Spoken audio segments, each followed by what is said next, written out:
오늘은 1강 운동의 기술 마지막 그 단원인 그 등가속도 운동에 대해서 설명하도록 하겠습니다. 먼저 가속도라고 하는 게 뭐냐면 가속도는 정의가 단위 시간 동안의 속도의 변화량을 가속도라고 합니다. 어느 정도의 시간 동안에 속도가 얼마만큼 변했는가를 나타내주는 물리량인데 우리가 그 등속도 운동 지난 시간에 등속도 운동을 배웠는데 등속도 운동은 뭐냐면 시간이 지나도 속도가 항상 일정한 운동이 등속도 운동입니다. 운동 방향도 안 바뀌어야 되고 또 속도의 크기인 속력도 안 바뀌어야 되고 그게 이제 등속도 운동이라고 했잖아요. 이 등속도 운동에서 보면 어떤 시간 t1일 때의 그 속도를 보면 그때도 v 그리고 어떤 시간 t2일 때의 속도도 보면 그때가 이제 v2라고 볼 수 있는데 그때의 속도도 똑같이 일관되게 v입니다. 그죠? 그럼 이 경우에 이 물체의 등속도 운동하는 물체의 가속도를 계산을 해보면 이제 평균 값을 계산해 줄 수 있는데 먼저 평균 가속도 A는 가속도의 초기 그 이니셜을 나타내주고 그럼 내가 이제 T2에서부터 T1까지 변하는 물체가 운동하는 동안의 평균 가속도를 계산해라. 그러면 T2-T1분의 T2일 때의 물체의 속도를 V2, 그다음에 T1일 때 물체의 속도를 V1이라고 하면 T2-T1이 델타 T, V2-V1을 델타 V 이렇게 내가 쓸게요. 이게 이제 평균의 개념입니다. 평균 가속도를 이 구간에서 평균 가속도를 계산하면 이 경우는 V2하고 V1이 똑같이 V, 변함없이 V죠. 그러니까 델타 V가 얼마냐면 0입니다. 그래서 이 등속도 운동하는 물체의 평균 가속도는 0입니다. 그래서 가속도가 0이다. 이렇게 얘기할 수 있습니다. 그러면 가속도가 0이 아니게끔 하려면 어떻게 하면 될까요? 그럼 속도가 t1일 때의 속도, 그 다음에 t2일 때의 속도, 그 매 시간마다 속도가 달라지면 그러면 우리가 가속도가 생기겠죠. 예를 들면 가속도 운동이 이제 이런 그래프, 속도와 시간의 그래프를 제가 이렇게 그렸을 경우에 이 경우에 어떤 물체가 t1인 순간에 이 물체의 속도를 계산해주면 그때 그 물체의 속도를 제가 v1 이렇게 둘게요. 그럼 시간이 경과하고 t2가 된 후에 이 물체의 속도를 계산했더니 이 물체의 속도가 v2가 됐습니다. 그럼 이 물체는 가속도가 0일까요? 0이 아닐까요? 그렇죠. 0이 당연히 아니죠. 왜냐하면 t1일 때의 속도, t2일 때의 속도가 다르니까 그때 평균 속도를 계산해주면 평균 속도는 이 경우에 0이 아닙니다. 그럼 이 경우에 0이 아니면 평균 속도 값은 얼마일까요? 델타 t는 요 t2-t1이니까 요 요 구간에서의 x 방향, 시간 방향의 요 길이하고 v2-v1은 이 y축 방향의 v2에서 v1을 뺀 요 길이의 b니까 그것이 기울기를 계산을 해주면 바로 이 지금 제가 그린 이 직선의 그래프, 검정색의 두 점 사이의 직선의 그래프의 기울기가 바로 가속도의 평균 가속도를 나타내 줍니다. 이해하셨죠? 그래서 평균 가속도는 이 두 구간에서의 평균 가속도는 이 기울기 값을 직선의 기울기를 계산을 해주면 된다. 그러면은 우리가 이제 그러면 평균 가속도는 뭐고 이제 순간 가속도는 뭐냐? 그럼 T1에서의 가속도는 얼마냐? 뭐 T2에서의 가속도는 얼마냐? 이렇게 질문할 수 있잖아요. 그러면 내가 이제 어떤 순간에서의 가속도를 구하면 제가 두 점 사이에 두 시간의 간격을 무지무지 작게 해주면 그게 이제 어떤 순간의 개념으로 간다고 제가 얘기를 했죠. 그게 이제 속도의 개념에서도 적용되지만 마찬가지로 가속도의 개념에서도 적용이 됩니다. 여기서 델타 t의 간격을 굉장히 작게 해주면 T2에 있는 T2를 갖다가 T1 근처에다 갖다 줘요. 그럼 여기 이 그래프에서 예를 들면 T2하고 V2에 있는 제가 이 점을 갖다가 이 T1 근처에다 갖다 놓으면 T1하고 T2가 거의 붙어 있는 상황이죠. 그게 바로 거의 순간의 개념으로 같다 이런 얘기입니다. 그럼 이 경우에 이 T2의 점이 T1 근처로 갔을 때 두 점 사이를 연결한 게 속도의 변화량에 해당되는 건데 그거는 결국은 뭐냐면 우리가 지난 시간에 배웠던 순간 속도의 개념과 마찬가지로 T1에서의 순간 가속도, T1에서의 순간 가속도를 나타내 줍니다.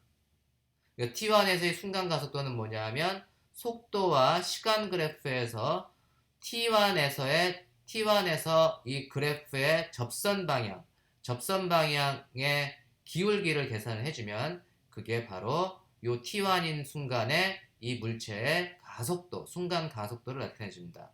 T2인 순간에서 물체의 가속도를 계산하고 싶으면 이 T2인 지점에서의 접선 방향의 직선을 그으면 그 바로 직선의 기울기가 이 T2라고 하는 지점에서 순간 가속도를 나타내 줍니다. 매 순간마다 우리가 순간 가속도를 이런 식으로 찾아줄 수가 있습니다.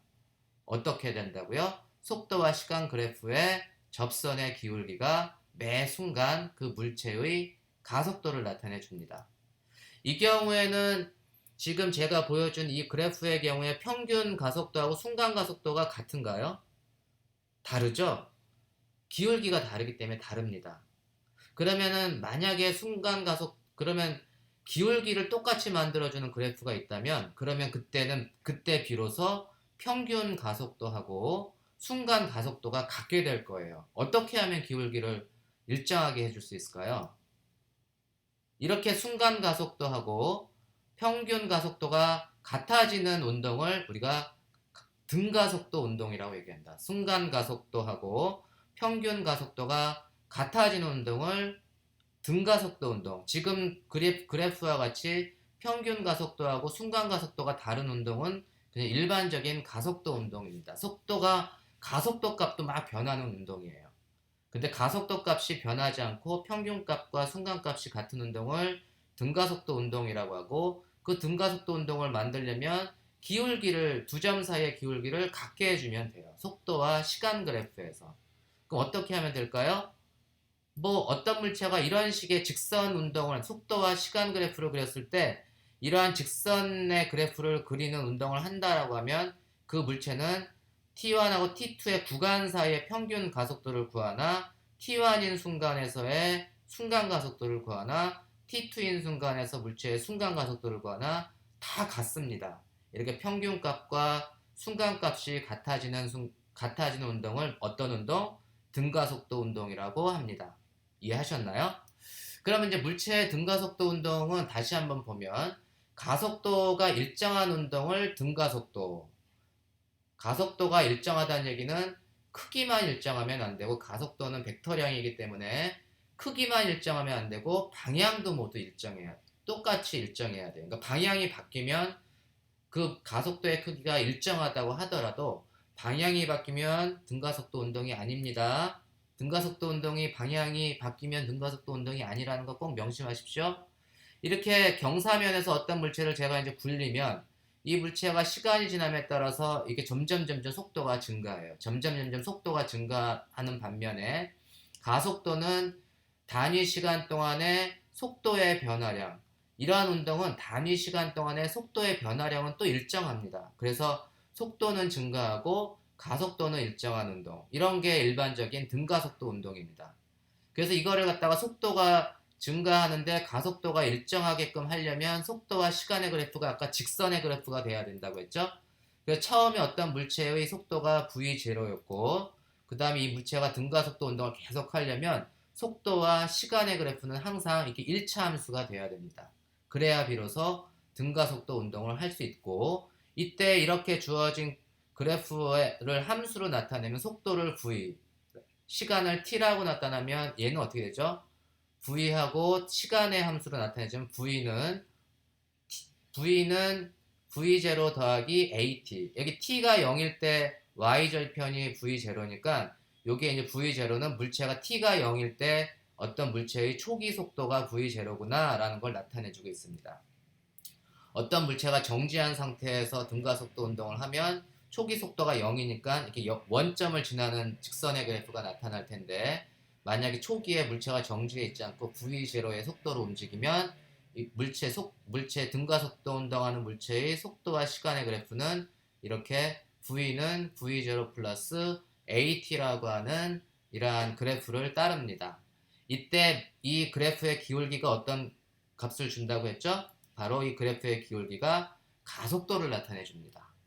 그래서 그때 이 기울기가 항상 일정한 운동을 우리가 등가속도 운동이다. A가 항상 일정한 운동을 등가속도 운동이다. 평균값을 계산하나 순간값을 계산하나 항상 똑같다라는 걸 이해하시기 바랍니다. 그러면 이제 속도와 시간의 그래프에서 그 그래프 아랫부분의 면적을 계산해주면 그게 이 물체가 이동한 거리라고 했죠. 그러면 속도와 이 지금 등가속도와 운동하는 물체의 그래프 그 이동 거리를 0초에서부터 t초까지 이동한 거리를 구하려면 이 물체의 면적을 계산해 줘야 되는데 제가 이걸 두 면적으로 나눠서 할게요. 하나는 이게 직사각형의 면적하고 또 다른 하나는 그러니까 직각삼각형의 면적 두 부분으로 나눠서 면적을 계산해 주면 이 직사각형의 면적은 v0 t가 될 테고 그 다음에 직각삼각형의 면적은 밑변 곱하기 높이 곱하기 2분의 1 밑변은 t가 될 테고 높이는 v-v0가 되겠죠. 그래서 이 직각삼각형의 면적은 밑변 곱하기 밑변이 t 높이가 v-v0 곱하기 2분의 1 그래서 2분의 1 v-v0 t가 됩니다. 근데 우리가 v-v0를 가속도로 나타내주면 어떻게 될까요? v-v0가 at가 되네요. 그래서 요 놈은 2분의 1 at 곱하기 t 그래서 2분의 1 at의 제곱 요 삼각형 직각삼각형의 면적이 2분의 1 at의 제곱이고 요 직사각형의 면적이 v0 t가 됩니다. 그래서 이 물체가 t초 동안에 이동한 거리를 계산해주면 이동한 거리는 s라고 하면 s는 v0t 더하기 2분의 1 at 제곱이 됩니다. 그래서 이동 거리를 시간으로 나타내주면 이게 시간에 대한 2차 함수가 됩니다. 그죠? 그러면 내가 이 지금 우리가 이제 시간 t를 갖다가 제가 없애 볼게요. 시간 t는 요 v는 v0-at에서 t는 v-v0 분의 a 이렇게 쓸 수 있죠. 그래서 요 t 자리에 제가 a분의 v-v0를 대입을 해주면 s는 v0 곱하기 a분의 v-v0 더하기 2분의 1 a t가 a제곱분의 v-v0의 제곱이 되고 그리고 여기 두 번째 항은 a가 분자에 하나 분모에 두 개가 있으니까 똑같이 이제 약분을 해서 분모에 a가 하나씩 있는 거죠. 그리고 여기 2가 있으니까 제가 양변을 2a로 곱해주면 2 곱하기 as는 2as는 2v0 곱하기 v-v0 더하기 v-v0의 제곱 그죠? 그래서 이 식을 정리를 해주면 얘는 우변은 v제곱 마이너스 v0의 제곱 이렇게 나옵니다. 그래서 우리가 물체의 이동거리하고 속도하고 가속도의 관계식으로 이 등가속도 운동을 이렇게 표현을 해줄 수도 있습니다. 그래서 우리가 등가속도 운동하는 물체의 운동 방정식은 속도는 v는 가속도 곱하기 시간 그래서 v는 v0 더하기 at 속도 v는 가속도 곱하기 시간이고 v0는 t가 0초가 됐을 때 물체의 운동 초기의 속도를 나타내 줍니다. 그리고 이동거리 s는 시간에 대한 2차 함수인데 s는 v0t 더하기 2분의 1 at 제곱 이렇게 주어지죠. 그 다음에 이렇게 우리가 이동거리하고 시간의 함수로 물체를 나타내지 않고 이동거리와 가속도와 속도의 관계식으로도 나타내 줄 수 있는데 그때는 EAS는 V제곱 마이너스 V0의 제곱 이렇게 주어집니다. 그래서 우리가 가장 많이 쓰는 등가속도 그 운동 방정식은 이 속도에 대한 방정식, 그다음에 이동거리에 대한 방정식, 그다음에 이동거리와 가속도, 그다음에 나중속도, 초기속도의 관계식 이런 세 가지 방정식을 가장 많이 사용하고 있습니다. 우리가 이제 등가속도 운동의 가장 대표적인 예가 공기저항이 없을 때 어떤 경사면이 세타인 그 경사면을 따라서 쭉 내려오는 질량이 M인 도막의 운동을 기술을 할 때 이 도막에 작용하는 힘은 중력으로 아랫방향으로 중력이 작용하는데 이 중력은 경사면과 나란한 방향의 성분과 경사면의 수직한 방향의 성분으로 이렇게 나타내 줄 수가 있습니다. 이때 우리가 이제 각 이 중력과 이 경사면의 수직한 성분이 이루는 각이 이 세타라고 하는 거 우리가 기하학적으로 여러분이 쉽게 삼각형의 닮은 꼴로 쉽게 파악할 수 있고, 그래서 우리가 중력의 경사면의 중력 성분 중에 경사면과 나란한 방향의 성분은 mg sin 세타, 그 다음에 경사면의 수직한 방향의 성분은 mg 코사인 세타로 분해가 된다는 것을 지난 시간에 배웠고, 그럼 이 물체가 내려갈 때 이 물체에 작용하는 힘은 경사면에 따라서 내려가는 힘은 mg가 아니고 mg sin 세타가 된다는 것을 우리가 알 수가 있습니다. 그래서 F는 ma인데 이때 가속도 a는 중력 가속도 곱하기 요 경사각 sin 세타를 곱해준 값이 항상 일정하게 운동하는 등가속도 운동을 하는 그 상황입니다. 우리가 만약에 이제 비탈각이 이렇게 일정하지 않고 비탈각이 막 변해요. 비탈각이 막 변하는데 물체가 이렇게 내려오면서 처음에 이 경사면 접선 방향의 수직한 성분과 중력이 이루는 각이 세타라고 했는데, 이 지금 그림 상황에서는 뭐냐 하면 처음에 내려올 때보다 나중에 경사각 세타가 점점 작아지는 경우입니다. 처음엔 컸다가 그 다음에 내려올수록 경사각이 작아지는 경우에 이 물체의 속도, 가속도의 그 증감을 우리가 그 계산하지 않고 그냥 식으로만 판단을 하면 속도는 당연히 증가를 하겠지만, 내려오면서 속도가 점점 증가하겠지만, 가속도는 A는 G sin 세타라고 했으니까 세타각이 점점 이 경우는 작아지고 있죠. 작아지고 있으니까 이 경우는 맨 위에 있을 때의 물체의 이 위에 있는 물체의 가속도하고 이 아래에 있는 물체의 가속도를 비교해 보면 위에 있는 물체의 가속도가 더 큰 경우죠. 그러니까 가속도가 점점 갈수록 이렇게 감소하는 경우입니다. 그렇죠? 그래서 각이 감소할 때는 당연히 속도는 증가하더라도 가속도는 이렇게 감소하는 경우가 나타나고, 반면에 이거는 거꾸로 비탈각이 쭉 내려올수록 볼록하게 해서 비탈각이 점점 증가할 때는 당연히 속도도 증가하지만 가속도도 함께 증가하는 경우가 될 수 있습니다. 그래서 어떤 경우는 속도가 증가한다고 항상 가속도가 증가하는 게 아니고, 속도가 증가할 때 경사각이 일정하면 가속도는 일정하고, 그 다음에 비탈면의 경사각이 막 달라질 경우에는 경우에 따라서 속도가 증가할 때 가속도가 증가할 수도 있고 가속도가 감소할 수도 있고, 이렇게 직선으로 된 그냥 평평한 기울기를 가질 때는 가속도가 항상 일정할 수 있고, 그런 경우에 따라서 우리가 그 가속도의 증감을 여러분들이 파악할 수 있는 능력을 갖추시길 바랍니다. 그 이제 마지막으로 가속도는 이 문제를 끝으로 제가 끝내도록 할게요. 이 그래프는 뭐냐면 어떤 물체의 시간에 따른 속도 그래프예요. 어떤 물체가 이제 속도가 이렇게 막 변하는 그래프인데, 그 변하는 그래프에 이렇게 점을 한 6개를 찍어놨네요. 6개를 찍어놓고 t가 0초일 때 이 물체의 운동 방향이 어디냐라고 하면 이 속도는 지금 플러스에 있고 이 그래프 이 아래쪽은 마이너스, 위쪽은 플러스 방향이죠. 그러니까 당연히 속도가 여기서부터 시작하니까 운동 방향은 플러스 방향. 그러니까 보통 관습적으로 오른쪽으로 가는 걸 플러스 방향, 왼쪽으로 가는 걸 마이너스 방향이라고 하면 오른쪽 방향이다라고, 지금 물체가 오른쪽으로 진행한다.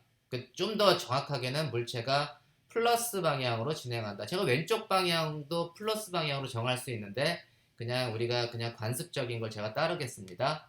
그럼 t가 0초일 때는 속도 값이 플러스이기 때문에 플러스 방향으로 진행한다. 그래서 지금 오른쪽으로 진행한다고 이제 생각을 하시면 돼요. 그러면 이거 4점인 지점에서 물체의 운동 방향은 어떨까요? 이 경우는 물체의 속도가 0보다 큰가요? 아니면 0보다 작은가요? 속도가 0보다 작다는 얘기는 오른쪽이 플러스 방향, 플러스 값을 갖는 게 아니고 마이너스 값을 갖는 거겠죠? 그러니까 마이너스 값을 가지니까 이 물체의 운동 방향은 0초일 때와 반대 방향입니다. 그래서 왼쪽 방향 혹은 마이너스 방향이라고 쓰면 됩니다. 그러면 이제 어디에서 물체의 운동 방향이 바뀌었는가? 이게 플러스 방향으로 쭉 가다가 어디에서 바뀌었냐면 속도가 딱 0이 되는 지점, 물체가 정지하는 지점이 생겼네요. 물체가 오른쪽으로 쭉 가다가 딱 정지해서 방향을 싹 바꿔서 가는데 3이라는 지점에서 한번 정지를 했고 그다음에 5라는 지점에서 물체의 속도가 또 0입니다. 그래서 한번 정지를 해서 방향을 바꾸는 거죠. 3과 5 지점에서 두 지점에서 물체의 운동 방향이 바뀌었습니다. 그렇죠? 그럼 이제 가속도가 가장 큰 지점과 가장 작은 지점은 어떻게 되는가? 속도와 시간의 그래프에서 가속도는 어떻게 계산한다? 그 그래프에 이 점 2에서의 물체의 가속도를 계산하려면 그 지점에서 이 접선의 기울기를 계산을 하면 됩니다. 그럼 접선의 기울기가 가장 큰 지점이 가속도가 가장 큰 지점이 되겠죠. 그래서 이 경우에는 뭐냐면 2하고 점 2하고 점 6에서 가속도의 크기가 가장 기울기가 클 것 같고 그 다음에 3과 5에서 그 다음에 가속도의 기울기가 그 다음에 클 것 같고 두 개가 똑같겠네요. 그 다음에 1이라는 지점과 4라는 지점에서 기울기를 계산하면 0이 되겠네요. 그때는 가속도의 기울기가 0이 되니까 가장 작은 지점이 되겠네요. 그래서 순차적으로 따지면 2하고 6이 동등하게 가장 큰 가속도를 갖고 3과 5가 그 다음에 동등한 크기의 가속도를 갖고 그 다음에 1과 4에서 가속도의 크기가 0이 되는 지점입니다. 그래서 우리가 등가속도 운동에 대해서 오늘 배웠는데 이 등가속도 운동이 어떤 운동이라는 것을 여러분들이 잘 이해하셨으면 합니다. 다음 시간에는 물체의 중력장에서 낙하하는 물체의 운동에 대해서 공부하도록 하겠습니다.